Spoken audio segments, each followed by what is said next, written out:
BNP নেতা হারুনুর রশিদ বিরুদ্ধে মামলা করেছেন জামায়াত ইসলামের আমির ডক্টর শফিকুর রহমান। বিএনপি নেতা হারুনুর রশিদকে মামলায় কারাগারে পাঠিয়েছেন আদালত। সোমবার দুপুরে তার 5 বছরের সাজা ঘোষণা করেন। বাংলাদেশের মানুষ ধর্মপরায়ণ, বাংলাদেশের মানুষ ধর্মকে ভালোবাসে। আমরা দেখেছি বিএনপির অনেক নেতা যারা এই জায়গাটায় কিন্তু তারা আঘাত করছে। শুধুমাত্র নির্বাচনের জন্য, ভোটের জন্য এদেশের মানুষ, এদেশের 2000 ছাত্র জনতা জীবন দেয় না। বিএনপির ইদানিং বক্তব্যগুলি মনে হয় যেন বক্তব্যের মধ্যে কোনো মিল নেই।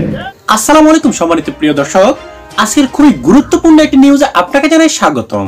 দর্শক, বিএনপির এই বিতর্কিত নেতাকর্মীদের কারণেই কিন্তু আবারও ঠিক অধপতনের দিকে যাচ্ছে বিএনপি, যেমনটা গত 17 বছরও ছিল। ওই সময় সুবিধা নিয়েছে আওয়ামী লীগ, আর এখন নিবে জামায়াত ইসলামী। কারণ এরা মুখে বিএনপির নেতা হিসেবে পরিচয় দিলেও তারা কিন্তু মোটেও শহীদ জিয়ার আদর্শ ধারণ করে না। যদি করতোই তাহলে কিন্তু এমন উস্কানিমূলক বক্তব্য দিত না তারা, এমনকি হানাহানিও সৃষ্টি হতো না দেশে। তবে এই মুহূর্তে সবকিছু মিলিয়ে যতটা ধারণা করা যাচ্ছে, বিএনপি কিন্তু আসন্ন নির্বাচনে বিরাট ক্ষতিগ্রস্তের মুখে পড়তে যাচ্ছে।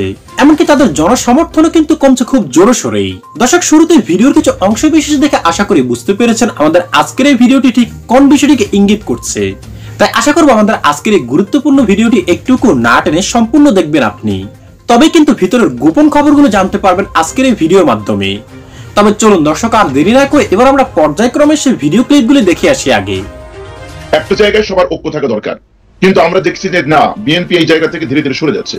অতীতের যে শাসন, 16 বছর পূর্বে যখন বিএনপি শাসন করেছে, তখন তো আমরা ছোট ছিলাম, এত আমরা ছিলাম না, আমরা তখন বুঝতাম না। যতটুকু আমরা দেখেছি পত্র পত্রিকায় তাদের শাসন আমল এবং আওয়ামী লীগের শাসন আমল, এখানে হয়তো পরবর্তীতে আওয়ামী লীগের শাসন আমলে তারা একটু ফেসিস্ট বা ফেসিজম এখানে বেশি হয়েছে, কিন্তু বিএনপিতে পূর্বে শাসন করেছে, তাদের শাসন ইতিহাস কিন্তু খুব একটা ভালো না। দুর্নীতি বলেন, সেখানেও যে অনেক কিছু আনজাস্টিসের একটা বিষয় আছে, সেগুলো সেখানে ঘটেছে। সুতরাং আওয়ামী লীগ আর বিএনপি, তারা এখন বিএনপি যদি বলে যে আওয়ামী লীগ নির্বাচনে আসুক, আমরা তাকে চাই, আমি অন্তত পক্ষে খুব একটা অবাক হই না। কিন্তু এটা ভুলে গেলে চলবে না যে একটা জায়গায় যদি সবাই ঐক্যমত না থাকে, ভারতীয় আগ্রাসন, এই জায়গায় কিন্তু বাংলাদেশের ইয়াং জেনারেশন সবাই একমত যে ভারতের আগ্রাসনের বিরুদ্ধে আমাদের রুখে দাঁড়াতে হবে। কিন্তু আমরা দেখতে পাচ্ছি যে বিএনপি এই জায়গায় নমনীয়তা, বিএনপির যারা বাংলাদেশে যারা টপ লেভেলে যারা আছে, যারা বিভিন্ন সময় রাজনৈতিক বিএনপিকে নেতৃত্ব দেয়, তাদের কথা, তাদের কথাবার্তা, তাদের অ্যাক্টিভিটিস, আমরা সেখানে তাদের ভাবসাব দেখে মনে হচ্ছে যে মনে হয় ভারতই তাদেরকে ক্ষমতায় বসাবে।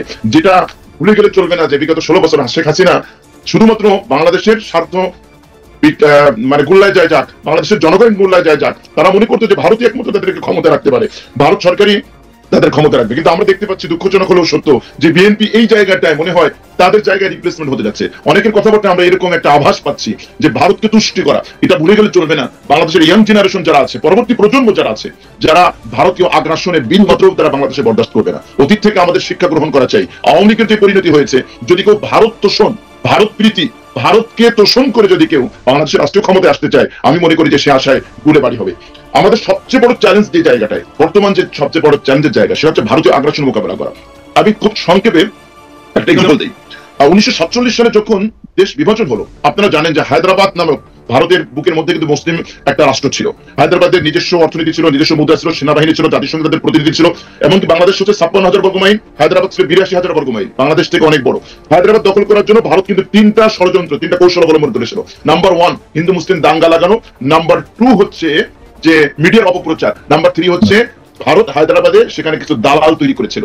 সেম 3টা ষড়যন্ত্র কিন্তু বাংলাদেশের বিরুদ্ধে ভারতের আছে। ইতিমধ্যে আপনারা দেখতে পেরেছেন 5 আগস্টের পর থেকে বাংলাদেশে হিন্দু মুসলমান দাঙ্গা লাগানোর জন্য কত অপতৎপরতা শুরু হয়েছে, কত অপতৎপরতা চলেছে।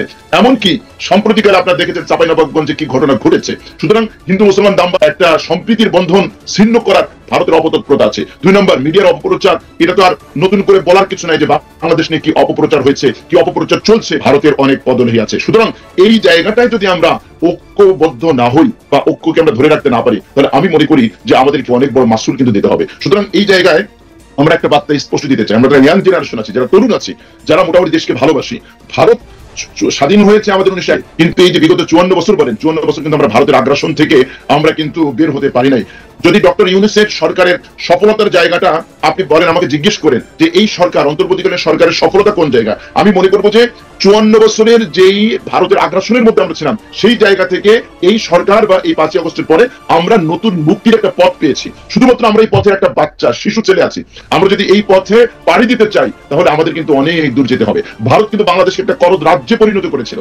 এই জায়গা থেকে বের হওয়ার কিন্তু একটা সুযোগ তৈরি হয়েছে, একটা অপরচুনিটি তৈরি হয়েছে। কিন্তু আমরা যদি এই জায়গাটায় ধরে না রাখি, বরং আমরা কেউ ক্ষমতায় যাওয়ার জন্য আমরা এই বৃহত্তর স্বার্থকে আমরা জলাঞ্জলি দেই, তাহলে সাগর ভাই আমাদেরকে কিন্তু বড় একটা খেসারত আমাদেরকে দিতে হবে। আমরা দেখতে পেয়েছি যে বাংলাদেশের মানুষ ধর্মপরায়ণ, বাংলাদেশের মানুষ ধর্মকে ভালোবাসে এবং ধর্মের জায়গাটা অনেক সেন্সিটিভ জায়গা। কিন্তু আমরা দেখেছি বিএনপির অনেক নেতা তারা এই জায়গাটায় কিন্তু তারা আঘাত করছে। সুতরাং বিরোধ সৃষ্টিটা কোন জায়গা হবে? দেখেন, ধর্মের জায়গায় আমরা কিন্তু কেউ সাধারণত আপোষ করতে চাই না। আমরা সাম্প্রতিককালে কিন্তু এটা দেখেছি, মির্জা ফখরুল সাহেব বক্তব্য দিয়েছেন যে কোরআনের সাথে রাষ্ট্রের কোনো সম্পর্ক নাই। তারপরে অনেক নেতা তারা কিন্তু বক্তব্য দিচ্ছেন, ইসলামের মাহফিলের ব্যাপারে বলছেন, ফয়জুল হক ভাই বলছেন। সুতরাং বিভাজনের জায়গাটা কোন জায়গায়, সেই জায়গা কিন্তু আমাদেরকে বের করতে হবে। আমরা যদি মূল জায়গাটায় হাত না দিয়ে আমরা যতই উপরে প্রলেপ দেই, কিন্তু এটা কিন্তু কাজ হবে না। সুতরাং এই জায়গাগুলোতে আমি একটু শেষ করি ভাই, এই জায়গাগুলোতে আমাদেরকে অনেক বেশি কাজ করতে হবে। সফলতার জায়গা যদি আমাদের কমিশন গঠন হয়েছে, যে কমিশনে ইতিমধ্যে তাদের রিপোর্ট তৈরি করে দিয়েছে। তারপরে আপনি জানেন যে যারা অতীতে যারা ফ্যাসিস্ট ছিল, জালেম ছিল, তাদের বিচার কার্য শুরু হয়েছে। তারপরে ভারতের করদ রাজ্য থেকে বাংলাদেশ বের হওয়ার একটা প্রচেষ্টা শুরু হয়েছে, একটা পথ আমাদেরকে খুলে দিয়েছে হচ্ছে। তারপরে সবচেয়ে বড় একটা সফলতার জায়গা হচ্ছে ইউনূস সরকারের। আমরা দেখেছি যে বিভিন্ন সময় তিনি সর্বদলীয় একটা ডায়ালগের একটা আয়োজন করেছেন, যেটা বাংলাদেশের কালচারে একটা নতুন সংযুক্তি বলে আমার কাছে মনে হয়েছে। আপনারা দেখেছেন যে ইতিপূর্বে বাংলাদেশের সব ধর্ম বর্ণ সবাইকে নিয়ে ডক্টর ইউনূস তিনি কিন্তু একটা মতবিনিময় সভা করেছেন। এটা কিন্তু বাংলাদেশের ইতিহাসে একটা বিরল। এবং বিভিন্ন সংকটে তিনি রাজনৈতিক দলকে এক কাছে ডাকেন, তাদের কাছে পরামর্শ নেন, তাদের কাছ থেকে তিনি আলোচনা করেন। এই কালচারটা, এটা আমি ব্যক্তিগতভাবে এটাকে খুব অ্যাপ্রিশিয়েট করি, যে আমাদের অতীতে এরকম কোনো কালচার ছিল না। অতীতের কালচার ছিল রাজনৈতিক ক্ষমতাসীন এবং বিরোধী দলের সম্পর্ক ছিল দা কুমড়া। কিন্তু এই জায়গাটা থেকে যদি আমরা এই কালচারটা চর্চা করে সামনের দিকে এগিয়ে নিয়ে যেতে পারি, তাহলে আমি মনে করি যে সেটা আমাদের জন্য ভালো হবে। আর চ্যালেঞ্জের কথা যদি আমাদেরকে বলেন, বহু চ্যালেঞ্জ এই সরকার কিন্তু তারা মোকাবেলা করছে। পুলিশ বিদ্রোহ বলেন, প্রশাসনের কর্মকর্তা কর্মচারীদের বিদ্রোহ, তারপরে জুডিশিয়ারি কু, আনসার বিদ্রোহ, সংখ্যালঘু আন্দোলন, 15 আগস্টে 32 নম্বরে 10 লক্ষ জড়ো করার চক্রান্ত, গার্মেন্টস শ্রমিক আন্দোলন, প্রশাসনে ঘাপটি মেরে থাকা ফ্যাসিস্ট দস্যুদের তাদের অনীহা অসহযোগিতা, ভারতের চক্রান্ত, তারপরে বিএনপি। সুতরাং তাদের যে একেবারে সফলতা নাই এটা বলা যাবে না। সামনের যে সমস্যাগুলো আছে, সমস্যাগুলো কেটে যায়, ভারতের আগ্রাসন থেকে আমরা মুক্ত হই, আমরা একটা স্বাধীন বাংলাদেশে, স্বাধীন সার্বভৌম দেশে আমরা আগামীর বাংলাদেশকে আমরা সবাই যেন ঢেলে সাজাতে পারি। এজন্য আমি ভারতীয় আগ্রাসনের বিরুদ্ধে সবাইকে ঐক্যের ডাক দিয়ে আমি আলোচনা শেষ করছি। ধন্যবাদ সাগর। জি, আপনাকে অনেক ধন্যবাদ। কিন্তু আওয়ামী লীগের ব্যাপারে আপনার মানে এই যে আওয়ামী লীগ নির্বাচনে আসবে কি আসবে না, এই ব্যাপারে আপনার কোনো ধরনের ছোট্ট করে 2 লাইনের পর্যবেক্ষণ আছে কিনা? আমার সবচেয়ে বড় কথা হচ্ছে যে অপরাধীর আগে বিচার হতে হবে।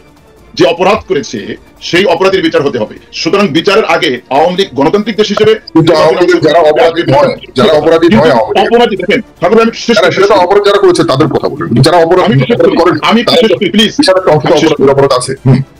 অপরাধ দুইভাবে হতে পারে, একটা হচ্ছে প্রত্যক্ষ আর একটা পরোক্ষ।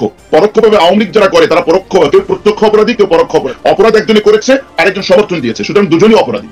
কাজেই এই দুজনের অপরাধীর প্রায়শ্চিত হতে হবে, তাদের বিচার হতে হবে। অপরাধ যে শুধুমাত্র আমি করেছি, আওয়ামী লীগ আছে, আপনি কি 16 বছর এমন কোন আওয়ামী লীগ দেখাতে পারবেন যেটা শেখ হাসিনার বিরুদ্ধে কথা বলছে, যেটা হত্যার বিরুদ্ধে কথা বলছে, গুমের মধ্যে কথা বলছে? তাহলে সেটা তো অপরাধী। অপরাধী নাই, আপনি এটাকে ডিফেন্ড করবেন কিভাবে? আমি মনে করি যে কেউ প্রত্যক্ষ অপরাধী, কেউ পরোক্ষ অপরাধী। সুতরাং এটা বিচার আগে হতে হবে, তারপরে হচ্ছে তাদের নির্বাচনে আসা না আসার কথা। আমরা বৈষম্য বিরোধী ছাত্র আন্দোলনের পক্ষ থেকে সুস্পষ্ট বলছি, এত রক্ত দেওয়ার পরেও যারা আওয়ামী লীগের পক্ষে অবস্থান নেবে তাদের সাথে বাংলাদেশের মানুষের কোনো সম্পর্ক নেই। যারা দিল্লির পক্ষে এই দেশের অবস্থান করবেন, এই দেশে রাজনীতি করবেন, সেটা এদেশের মানুষ আর মেনে নিবে না, নিবে না, নিবে না। আজকে অভ্যুত্থানের 5 মাস পরে যখন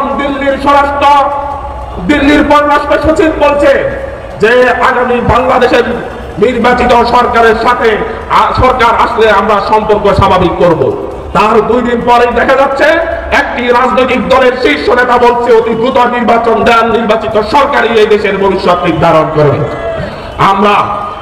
আমরা দেখছি হঠাৎ করে এসে বলা হচ্ছে ডক্টর মোহাম্মদ ইউনূসের সরকারকে তাদের কাছে নিরপেক্ষ সরকার মনে হচ্ছে না, তারা নতুন নিরপেক্ষ সরকার চায়, যেই সরকার 1/11-তে যেরকম ভাবে কারচুপির নির্বাচনের মধ্য দিয়ে আওয়ামী লীগকে ক্ষমতার মস্তকে বসিয়ে দিয়েছিল, বাংলাদেশকে তাদের ভারতের দাসত্বের শৃঙ্খলা আবদ্ধ করেছিল, সেই রকম একটি নির্বাচনের মধ্য দিয়ে তাদেরকে যেন এমন একটি সরকার দেওয়া হয় নিরপেক্ষ সরকারের নামে, যেটা তাদেরকে নিশ্চিত ক্ষমতায় বসিয়ে দিবে, সেই রকম সরকার তারা চায়।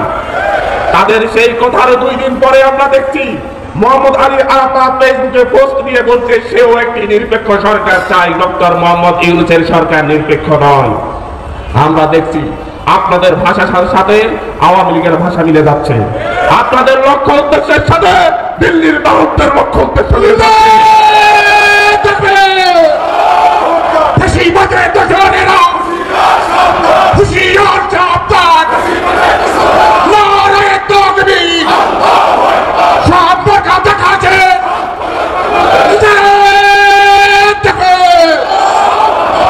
ফ্যাসিবাদের বিরুদ্ধে বাংলাদেশের মানুষ, বাংলাদেশের সকল রাজনৈতিক দল ফ্যাসিস্টের বিরুদ্ধে নাহিদ ইসলামের নেতৃত্ব মেনে নিয়ে রাজপথে নেমে এসেছিল।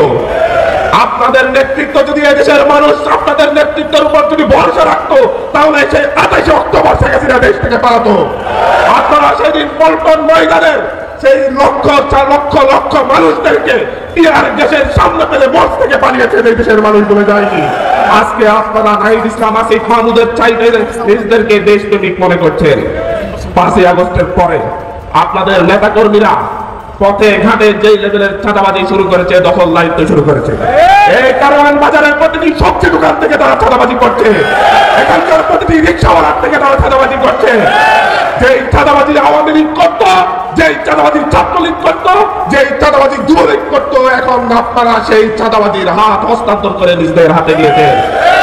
কিন্তু মনে রাখবেন, শুধুমাত্র নির্বাচনের জন্য, ভোটের জন্য এদেশের মানুষ, এদেশের 2000 ছাত্র জনতা জীবন দেয় নাই। এদেশের সকল রাজনৈতিক দলের নেতাকর্মী শুধুমাত্র নির্বাচনের জন্য জীবন দেয় নাই, শেখ হাসিনার বিরুদ্ধে প্রতিরোধ গড়ে তোলে নাই। তারা প্রতিটি চাঁদাবাজের বিরুদ্ধে জীবন দিয়েছে, তারা প্রতিটি দখলদারদের বিরুদ্ধে প্রতিরোধ গড়ে তুলেছে। সুতরাং আজকে এই চাঁদাবাজি দখল দায়িত্ব বন্ধ না করলে আপনারা অপেক্ষা করুন। মনে করবেন না 5ই আগস্টের যে কোটি জনতা এই দেশের রাজপথে রাস্তায় নেমে এসেছিল, তারা ঘরে ফিরে গিয়েছে। তারা অপেক্ষা করছে আরেকবার চাঁদাবাজ দখলদারদের বিরুদ্ধে নাহিদ ইসলাম এসে আহ্বান করবে। সেই নাহিদ ইসলামের আহ্বান এসে প্রতিটি চাঁদাবাজ দখলদারদেরকে, প্রতিটি জাতিবাদ বিরোধী রাজনৈতিক দলের সমন্বয়ে আবার উৎখাত করা হবে। সম্মানিত দর্শক বন্ধু, ভিডিওটি দেখার পর আপনার কি মনে হয়েছে? ভিডিওতে আলোচিত বিষয়গুলোর সাথে কি আপনি একমত? তবে কমেন্ট করে জানিয়ে দিন আপনার মূল্যবান মতামতটুকু, কারণ আপনাদের মতামতটুকু আমাদের কাছে খুবই গুরুত্বপূর্ণ। কিন্তু দর্শক,